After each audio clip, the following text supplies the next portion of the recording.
Ei, meus amigos, então voltei depois daquela, né, chá de cadeira para assistir 8 horas de sessão com o Anderson Torres. Aí eu tossindo. Eu vou trazer aqui uns recortes muito interessantes que eu tenho que peneirar, sabe? Tem gente que tem cara que chuta na trave, tem parlamentar que faz gol contra e tem uns que conseguem, né, dar um gol de placa. Então a gente tem que selecionar os melhores momentos que a gente considera relevante para isso. Antes disso, gente, eu quero falar para vocês o seguinte: a eleição do Bolsonaro foi um golpe de sorte, tá certo? O Bolsonaro foi um cara privilegiado que ele conseguiu ocupar um vácuo no momento ímpar da história política brasileira. Você tinha a esquerda moderada e a esquerda petista, mais à esquerda, né? Os dois se degladiando, né? Um engolindo o outro. E aí você tinha a saturação do processo político brasileiro em função, né, daquele volume de escândalos, de corrupção, né, de desgoverno, que até ministros do Supremo falaram que o Brasil, que o governo era uma cleptocracia. Então, esse momento foi muito importante. Por quê? Porque eles começaram a brigar entre si. E aí eles acham que prendendo Lula e caçando a Dilma, eles conseguiriam voltar para o poder. Foi um erro de cálculo. Por quê? Porque você tinha sempre uma polarização que eles travavam entre eles. A esquerda moderada com a esquerda radical, PT e PSDB, PT e PSDB. Então, a polarização ficava ali. Entendeu? Quando o PSDB e a turma da esquerda moderada prendeu o Lula, falou assim: ó, vamos tirar a esquerda radical. Aí o que acontece? A esquerda moderada virou uma esquerda só. E a esquerda radical desapareceu. Aí o Bolsonaro surge, né? Assim, por que o Bolsonaro surgiu? Ele tinha uma estrutura partidária muito grande, ele tinha um cabedal político muito grande, ele tinha um poder intelectual muito grande, ele tinha uma habilidade política muito grande. Não, o povo escolheu o Bolsonaro. Entendeu? Falou: não, chega, vocês não, a gente quer o capitão.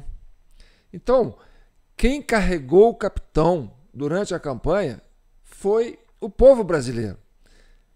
E a gente lembra que o capitão estava na UTI durante a campanha, não pôde ir nos debates.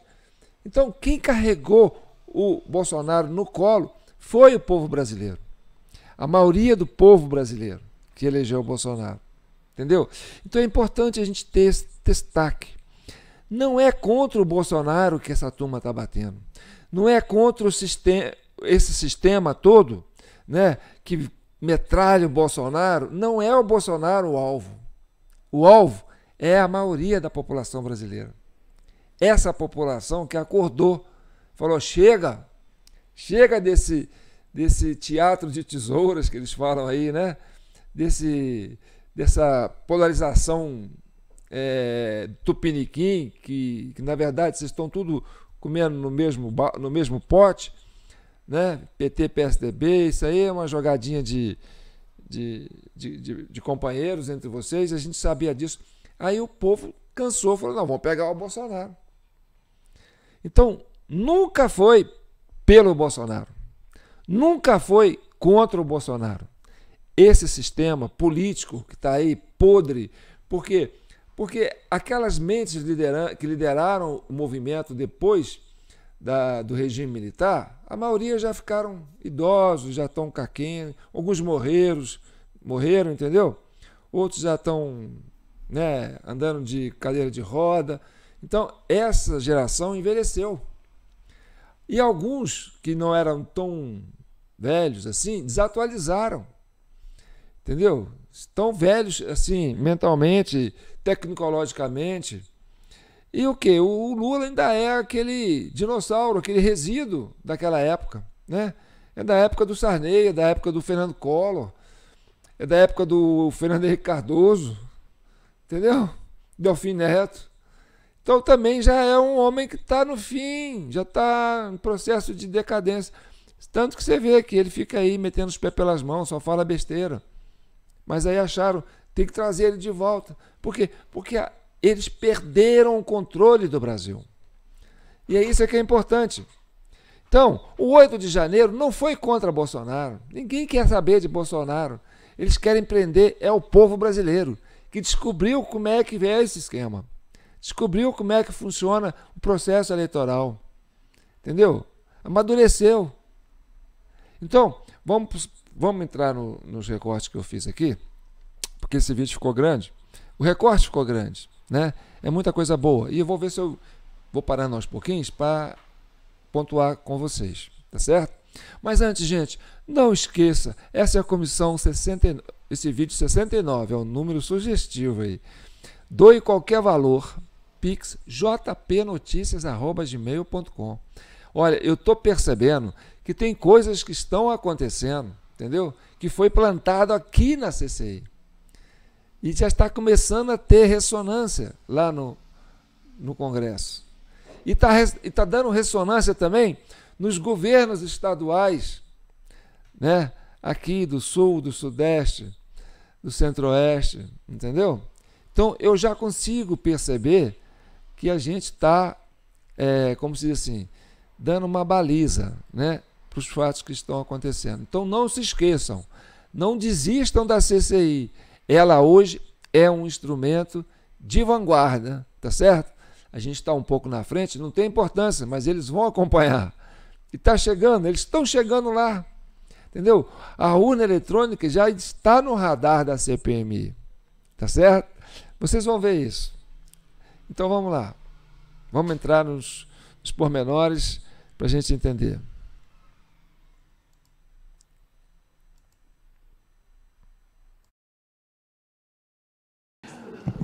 Anderson Torres já aqui falou algumas vezes que se o pai tivesse sido seguido, o plano de ação integrado, talvez nada disso teria acontecido.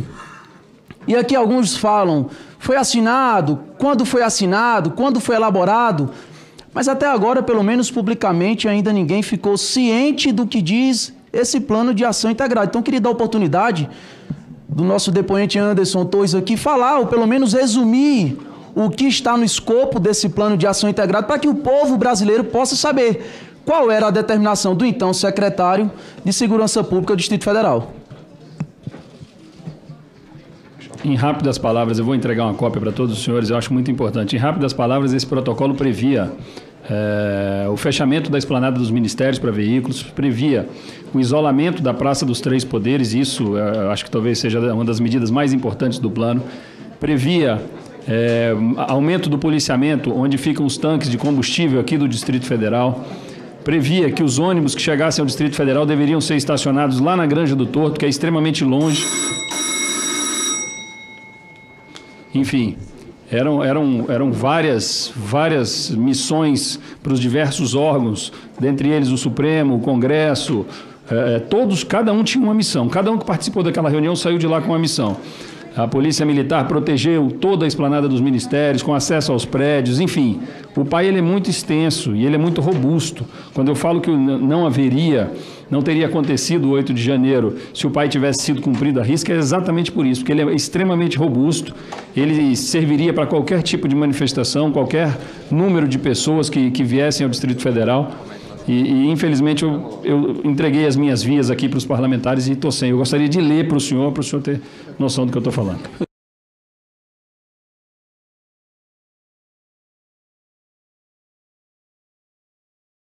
O ministro da Justiça, o Flávio Dino, recebeu diversos alertas sobre essa possível e iminente invasão que de fato aconteceu de maneira trágica e lamentável. E o senhor Flávio Dino, desde o primeiro momento, foi contra a instalação dessa CPMI. Porém, vendo que não conseguia barrar a instalação da CPMI, tratou de colocar uma tropa de choque dentro dessa CPMI, e a composição dessa CPMI me chama muita atenção. E eu dei uma pesquisada, senhor presidente, porque o senador Flávio Dino, hoje ministro do Estado do Maranhão, conseguiu uma representação histórica nessa CPMI. Dentre os titulares, 12,5% do Senado são do estado do Maranhão. Ou seja, a cada 8 senadores aqui, 1 é do estado do Maranhão. O Brasil tem 27 estados. 25 dos representantes titulares da Câmara dos Deputados também são do Maranhão. Ou seja, a cada 4 deputados aqui presentes, 1 é do estado do senhor Flávio Dino. Mas aí pode ser apenas uma simples coincidência. Eu procurei saber quem são esses deputados, quais são os históricos desses deputados e desses senadores. A gente tem um deputado Duarte Júnior, que foi presidente do PROCON no Maranhão no primeiro governo do Flávio Dino. Foi deputado estadual eleito em 2018 pelo PCdoB, partido do Flávio Dino, e candidato à Prefeitura de São Luís com o apoio do Flávio Dino. Nós temos o Rubens Pereira Júnior, do PT do Maranhão, que foi advogado de Flávio Dino em ação contra a Rosiana Sarney. Secretário também de Estado da cidade do Maranhão no governo Flávio Dino. E candidato a prefeito pelo PCdoB em 2020, secretário de articulação política de Flávio Dino em 2021. Amanda Gentil, filha de Fábio Gentil, prefeito de Caxias, aliado de Flávio Dino, participou de comício nas eleições de 2022 com presença de Dino e Lula em São Luís. Ana Paula Lobato, PSB do Maranhão, esposa de Otélio Neto, deputado estadual pelo PCdoB, ex-presidente da Assembleia Legislativa e primeira suplente do senador Flávio Dino. E Elisiane Gama, a nobre relatora, aliada de Flávio Dino desde 2010, quando se elegeu deputado estadual na coalizão partidária de Dino, à época eleita federal em 14 e 18, senadora com apoio desde 2006. Ela ainda me corrigiu bem antes do que eu falei. E a nobre relatora, e eu imaginava, estou chegando hoje na CPMI, senhor Anderson, a nobre relatora tem um papel fundamental aqui, mais importante inclusive do que a presidência, que é de colher os depoimentos, colher as provas e aí formar um juízo de valor. E eu fiquei muito constrangido e muito chocado em ver a postura da nobre relatora com tamanha agressividade contra Vossa Excelência, já com o pensamento formado, já com a linha de atuação formada, antes mesmo da oitiva de Vossa Excelência, que está sendo finalizada dentro das próximas horas. Então é muito chocante a gente ver que o senhor Flávio Dino colocou uma tropa de choque aqui dentro e colocou uma relatora que já tem o seu pensamento formado. A relatora não tem interesse nenhum em formar nenhum tipo de convicção. Ela está apenas sendo mais um mecanismo para o golpe que está sendo implementado pelo Ministério da Justiça, pelo Executivo Nacional e pelo Supremo Tribunal Federal. É isso que está acontecendo no nosso país. Não é mais fácil falar assim, né? Vamos provar que o governo armou para cima dos patriotas, armou para cima da população brasileira, da maioria da população brasileira, que está descontente com o processo eleitoral. Então, essa questão do Maranhão, está toda envolvida aí dentro da CPMI, é para salvar a pele do Flávio Dino, tá certo? O Flávio Dino foi o primeiro ministro indicado pelo Lula. Assim que o Lula ganhou, a primeira coisa que ele fez foi indicar o Flávio Dino. Aí o Flávio Dino começou a construir todo o seu escopo, né, de ação na parte de segurança pública. E aí, que chama aqui... O Flávio Dino foi o popstar do governo Lula da transição. Ele tirou o foco do Alckmin, que estava sendo o coordenador da transição, que ficava ocupando as manchetes, aquela coisa toda, né? O plano do Alckmin acabou ali, no começo. O Dino ocupou a cena. Então, nós temos só, do 8 de janeiro, só temos 8 dias de governo. Não, o Dino já está ali, desde o dia 30 de outubro, né, que já era indicado.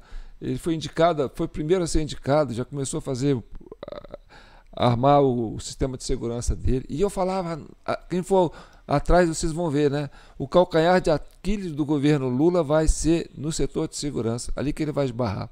E por falar em segurança, vocês viram aí, né? O PAI, plano, né? Plano, como é que é? Protocolo de ação integrada. E quem elaborou esse plano foi o Anderson Torres, né? E ele fez isso no dia 6, antes de viajar, reuniu com a secretaria, com todo o pessoal, né, envolvido no esquema de segurança, e criou esse plano. Eu mostrei esse plano aí. Esse plano aí já está publicado no site do Metrópole aí. Você já está... Desde o dia 8 de janeiro, isso já era público. Mas ninguém foi lá catar. Já estava público. Entendeu? Então, esse plano detalha direitinho como é que era para fazer. Né? Ele deixou tudo pronto. Falou, olha, agora... Porque o ministro ele não tem que executar. Ele não é operacional. Né? Quer dizer, o secretário de Segurança Pública, ele não é operacional. Né? Ele cria as diretrizes, né? As normativas. Olha, pode acontecer isso, pode acontecer aquilo, então vocês vão se prevenir da seguinte forma. Esse é o plano, deixou tudo pronto e viajou, entendeu? Só que o plano dele não foi... O pessoal boicotou o plano dele, entendeu? E isso aí está aí provado. Então o Anderson Torres é um ícone, né, desse processo, que vocês vão entender isso, né, rapidinho. Vamos continuar que está ficando bom, né?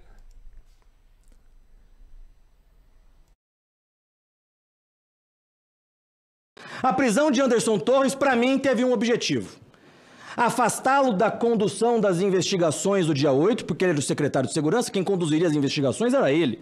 Afastá-lo para fomentar a narrativa de que tudo se tratava de um golpe. Porque é a primeira vez que Anderson Torres vem publicamente falar exatamente aquilo que aconteceu no dia 8. É a primeira vez que ele vem para o Brasil inteiro ter a oportunidade de se explicar. Porque enquanto os inquéritos estão sigilosos, a única coisa que fica é a narrativa da imprensa e dos vazamentos seletivos da Polícia Federal. O artigo 1º do decreto 40.079 de 2009 traz as competências da Secretaria de Segurança Pública do Distrito Federal. E lá diz o seguinte: planejar, coordenar, supervisionar o emprego operacional dos órgãos que compõem o sistema de segurança pública. Isso foi feito. O senhor Anderson Torres disse aqui que fez o PAI, o Protocolo de Ações Integradas, por meio da reunião que ocorreu no dia 6 de janeiro, pela manhã, e esse documento foi assinado às 15 horas e 28 minutos. É isso, senhor Anderson? Se puder falar no microfone, por gentileza. Exatamente. Uma coisa é fato, e nós não podemos negar. Houve falhas na execução. O próprio ex-ministro Anderson Torres disse isso. Isso é um fato. Então compete a nós investigar a falta de execução do PAI. No depoimento do coronel Naime, senhor Anderson, ele disse, dentre outras coisas, mas ele disse que compete ao subcomandante-geral da Polícia Militar toda a organização operacional da Polícia Militar. Vossa Excelência lembra quem era o subcomandante da Polícia Militar no dia 8? Coronel Klepter. Coronel Klepter. O coronel Naime também disse no seu depoimento a diferença de sobreaviso, em que os policiais ficam em suas casas, e de prontidão, que os policiais ficam aquartelados. O coronel Klepter deixou a tropa de sobreaviso, ou seja, os policiais estavam dentro de suas casas no dia 8 de janeiro. Com a sua experiência em segurança pública, é praxe deixar a tropa de sobreaviso? O correto seria deixar aquartelada. No mínimo, aquartelada. Estava previsto no PAI deixar a tropa de sobreaviso? Eu não me recordo, não me recordo. Mas não é praxe deixar a tropa de sobreaviso? Geralmente, aquartelados. Isso contribuiu para o quebra-quebra do dia 8 de janeiro? Olha, deputado, é difícil porque eu não estava aqui, eu não tenho como te dizer qual foi o tempo que demorou para essa tropa ser acionada, para chegar na esplanada, enfim. Tudo bem. Agora, o coronel Klepter, durante a intervenção, ele foi promovido para comandante da Polícia Militar. Ele foi promovido, senhor presidente, nobre relatora, quem deixou a tropa dentro de suas casas, fazendo com que houvesse uma demora para a Polícia Militar chegar na esplanada dos ministérios, foi promovido pelo Capelli, o interventor da segurança pública. É por isso, Anderson, que precisavam prendê-lo. É por isso que te prenderam. Para que um aliado desse governo tocasse as investigações. Aliás, o ex-chefe da BIM veio aqui, sentou no teu lugar e disse que foi determinado a ele a execução de relatórios de inteligência relacionando todos os fatos que ocorreram desde dezembro. Ou seja, senadora Damares, já chegaram para o ex-chefe da BIM com tudo pronto. Ó, você tem que fazer relatório e a conclusão é essa. Ele disse isso aqui. Falando em relatórios de inteligência, nós recebemos aqui na CPMI todos os informes que foram disparados. No dia 6 de janeiro, às 19 horas e 40 minutos, portanto, depois da reunião do PAI, houve um informe dizendo que iam invadir o Congresso Nacional.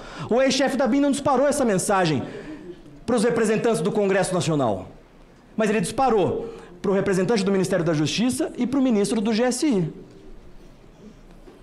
E assim, inúmeros outros informes de inteligência que não foram disparados pelo grupo, ou para o grupo criado com o fim específico das manifestações do dia 8. Mas todos esses informes foram mandados para o ministro da Justiça e para o ministro do GSI. Para fazer justiça, não é para o ministro da Justiça, mas para o assessor do ministro da Justiça e para o celular pessoal do ministro do GSI.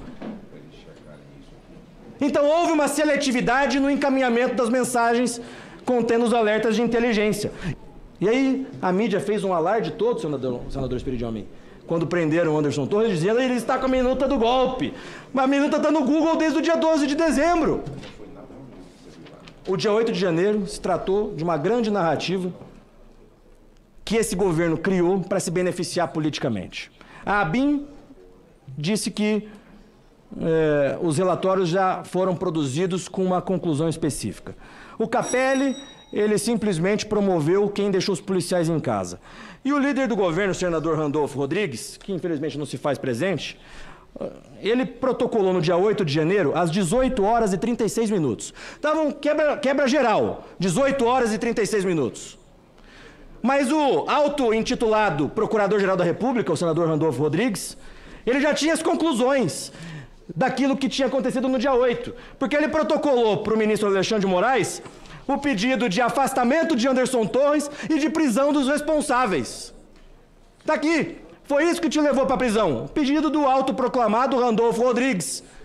Como que às 6 horas da tarde, senhor presidente?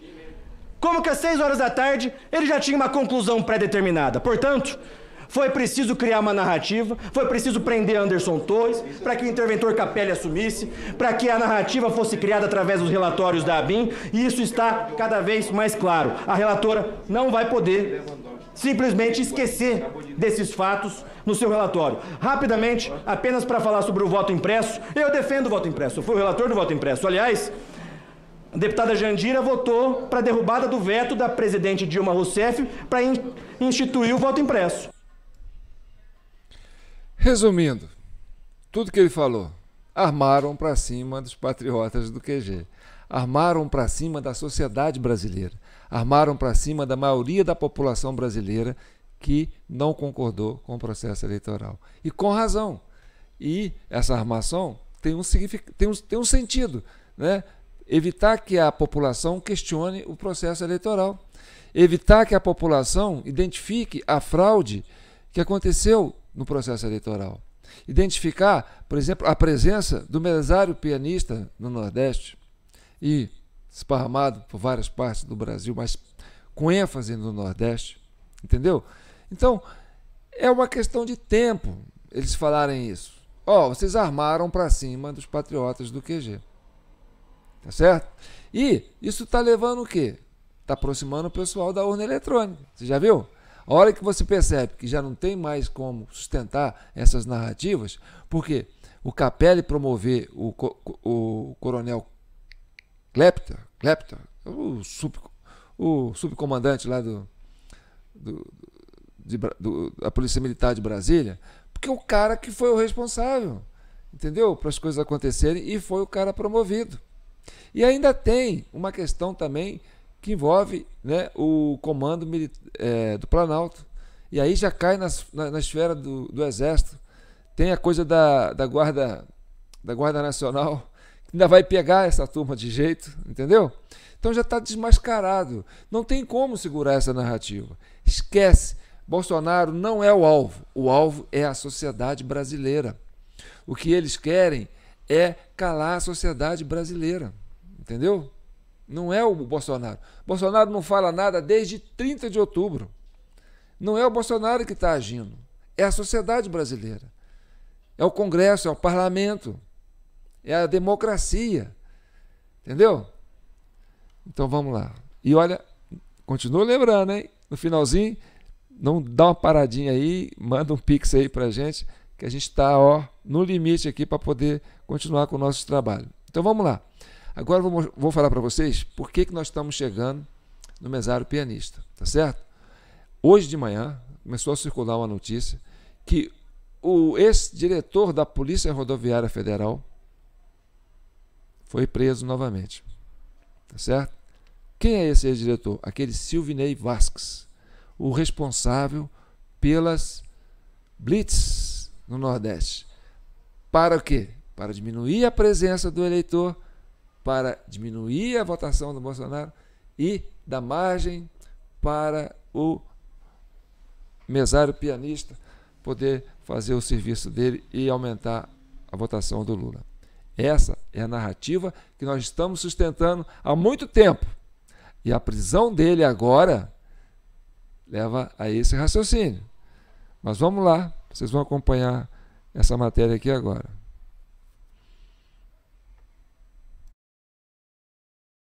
Exatamente. As informações que a gente tem são passadas pela própria Polícia Federal de Brasília, né? Então, a informação que nós temos é que o Silvinei Vasques foi preso hoje pela manhã na capital catarinense e deve ser conduzido a Brasília para prestar depoimento, para ser ouvido e tudo mais, por conta da Operação Constituição Cidadã, que investiga aí interferências da PRF durante as eleições do ano passado, quando inclusive Silvinei era então o diretor. Hoje ele é ex-diretor da PRF, mas na época ele era diretor e poderia aí ter envolvimento em ações que impediram eleitores do ato de votar. Essa é a grande investigação, né? Além da prisão preventiva do Silvinei, ainda tem mandados sendo cumprido aí, mandados e buscas, né, sendo cumpridos em Santa Catarina, no Rio Grande do Sul, no Rio Grande do Norte e também no Distrito Federal, para apurar, então, essas possíveis suspeitas, né? Qual é a suspeita? De que teriam sido policiais e equipamentos da PRF teriam sido utilizados para impedir que eleitores chegassem até os locais de votação no segundo turno, lá na data do dia 30 de outubro de 2022. Então, toda essa investigação está acontecendo, inclusive a própria PRF também determinou, agora pela manhã a gente recebeu essa informação fresquinha, que outros 50 policiais, pelo menos 50, sejam ouvidos. Essas oitivas devem começar ainda nesta manhã, da mesma forma como o Silvinei vai ser encaminhado então para Brasília, e toda a apuração desses equipamentos que vão ser levantados agora com as buscas e apreensões e tudo mais de informação e de documentos, a Polícia Federal deve trazer mais detalhes próximo do meio-dia, dentro de uma coletiva, viu, Joel? Ok, Grazi. Querida, muito obrigado. Então, gente, é aquilo que a gente vem falando. Aonde que o Lula ganhou? No Nordeste. Aonde ele teve uma explosão de votos? No Nordeste. Aí você fala, mas a Polícia Federal foi lá, a Polícia Rodoviária foi lá para atrapalhar o eleitor do Lula votar. Uai, então como se fala isso? Se caiu a abstenção no segundo turno, no Brasil inteiro, principalmente no Nordeste. E no Nordeste, onde foi o Lula teve mais votos, foi o que decidiu a eleição a favor do Lula, foi o Nordeste. Então dizer que a ação da Polícia Rodoviária Federal atrapalhou o Lula, né, é um absurdo, porque foi ali que ele se beneficiou. Então, a ação da Polícia Rodoviária Federal beneficiou a campanha do Lula. Foi uma ação premeditada, tá certo? E olha, ele é o protegido do Alexandre de Moraes. Durante anúncio do resultado das eleições, ele fez questão de reunir com o Alexandre de Moraes em off, entendeu? Uma reunião antes. E depois, numa coletiva, o Alexandre de Moraes limpou a barra desse cara. Disse que não, foi tudo certinho, não teve nada, não vamos mexer com isso, não tem nada a ver, entendeu? E esse cara foi sendo investigado e tinha denúncias contra ele, a corregedoria barrou essas denúncias contra ele, tiveram que derrubar o cara da corregedoria também, entendeu? Denunciou o cara, que o cara estava barrando a investigação sobre esse cara. Então está chegando no mesário pianista. E aí tem essa fala desse Luiz, né, esse Felipe Barros, né, que é esse ministro, falou, olha, o Maranhão está tomando conta da CPMI, Só tem gente do Maranhão aqui e do Nordeste. Quem está preocupado com a CPI é a política do Nordeste, é os políticos do Nordeste, é os políticos do Maranhão, porque sabe que é ali que está a bomba. Então, o que eles estão fazendo é jogando cortina de fumaça em cima de cortina de fumaça para impedir que se chegue nessa questão. Você está entendendo? E é isso que está acontecendo. E agora, nós estamos em agosto, hoje é 9 de agosto, dia 15 é meu aniversário, vão cantar um parabéns para mim aí. Quem sabe vocês vão me dar um presente até o dia 15. Enfim, e eu vou terminar, né, com boas notícias, porque a gente sempre defendeu aqui que os patriotas que estavam presos são presos políticos, né? E eles representam o quê? Representam a sociedade brasileira. Eles não estavam ali por eles estavam ali por nós. Então, cada preso político que estava ali, ele estava cumprindo uma missão por nós, por todos nós brasileiros. Inclusive quem votou no PT também, que votou no Lula, porque o pessoal às vezes tem, você sabe, é cabeça de vento, não percebe as coisas, entendeu? Então é levado pela onda, sabe? São pessoas influenciáveis. Mas eu sei que eles querem um Brasil sério. Eu sei que eles querem um país democrático, né? Um país progressista, um país desenvolvido, um país sério, que respeita o seu dinheiro, o dinheiro público, a coisa pública, entendeu? E que integra esse país, que une essa nação. Então vamos lá, vamos soltar aqui, né, um grito de liberdade. A temporada da colmeia está acabando, nossa prisão foi ilegal, veio os princípios da CF Nacional. Olê, olê, olê, olê, fui pra colmeia, foi por mim, foi por você. Olê, olê, olê, olê, voltei pra casa pra verdade aparecer.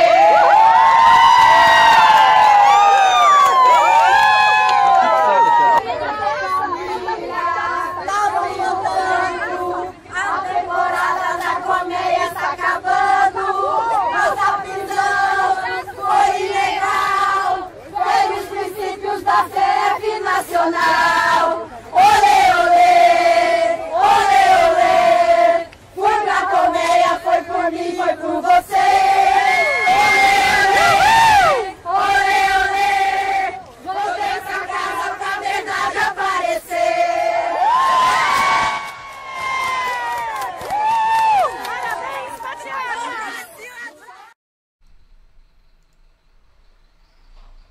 Então vocês se emocionam com isso, né? Mulheres, gente. Eu falo para vocês que essas mulheres brasileiras é que vão mudar a história desse país. Tá certo? Eu confio em vocês. Sabe, eu vejo nos comentários aqui, a maioria são mulheres. Entendeu? Vocês têm o dom de transformar uma realidade. Vocês não são mãe à toa. O milagre, né, da vida é isso. Se vocês conseguem reproduzir um ser humano que é a perfeição, né?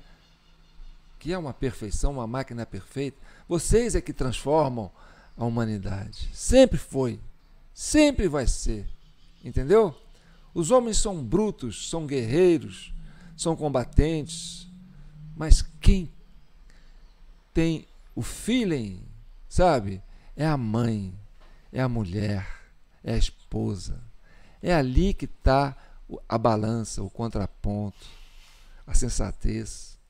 Então vocês, mulheres, eu tiro o chapéu para vocês, tá certo? Então não é pelo Bolsonaro, é pelo Brasil. E não é contra o Bolsonaro que esse sistema está lutando, é contra a sociedade brasileira. Você viu aí as mulheres gritando, você entendeu? Elas estavam presas. Então, a sociedade brasileira está vencendo uma ditadura. Nós já temos presos políticos dessa ditadura. Então, nós vamos ter que anistiar esses presos políticos todos daqui a um tempo, a hora que a gente estabelecer a democracia de volta. A hora que nós conseguimos recuperar né, esse Estado democrático de direito, punir os tiranos, né?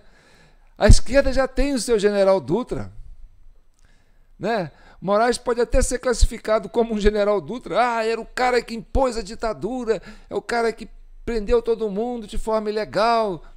Vamos derrubar a ditadura, vamos derrubar a censura, vamos devolver a liberdade para o povo, devolver o povo político, quer dizer, soltar os presos políticos, anistiar os presos políticos. Então a direita, nesse pouco tempo, já conseguiu esse currículo todo. E a esquerda, decadente, né? E aquelas mentes pensantes da época, que já estão todos com idade avançada, não conseguiram acompanhar essa evolução, né? As grandes mídias que estão se diluindo dentro desse oceano que se chama rede social, né? Que estão vendo o seu poder de formar opinião sendo diluído, né? Então, está acabando esses cartéis que controlam a opinião pública. E isso é que é rico. Esse é o Brasil novo que está nascendo. O Brasil vai acordar mais cedo esse ano. Tá certo? E eu nunca desisti de vocês. Eu estou sempre aqui, ó, desde o dia 30 de outubro. Falei, ó, eu acredito nesse Brasil. Eu acredito nesse povo. Eu acredito na democracia. Eu acredito na pacificação.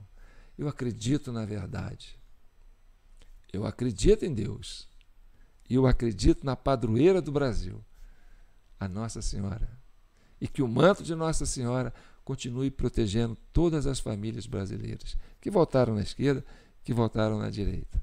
Sabe? Que vocês se unam para construir essa sociedade que a gente quer. Esse Brasil brasileiro, esse Brasil gigante, que foi sempre, né, um império, desde a época da colônia. Nós tivemos a sorte de ter aqui a coroa portuguesa, que veio para cá, né, para fugir, né, de uma tirania lá da Espanha. E aqui se estabeleceu, né, o Império do Brasil.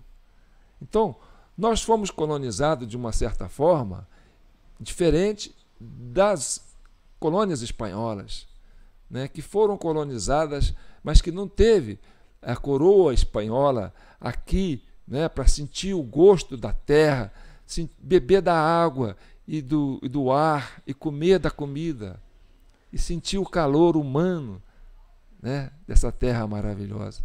O Brasil teve essa sorte, né, de ter aqui, né, uma coroa portuguesa, de um estado, de um país pequeno que é Portugal, mas que reinava com uma sabedoria naval implacável.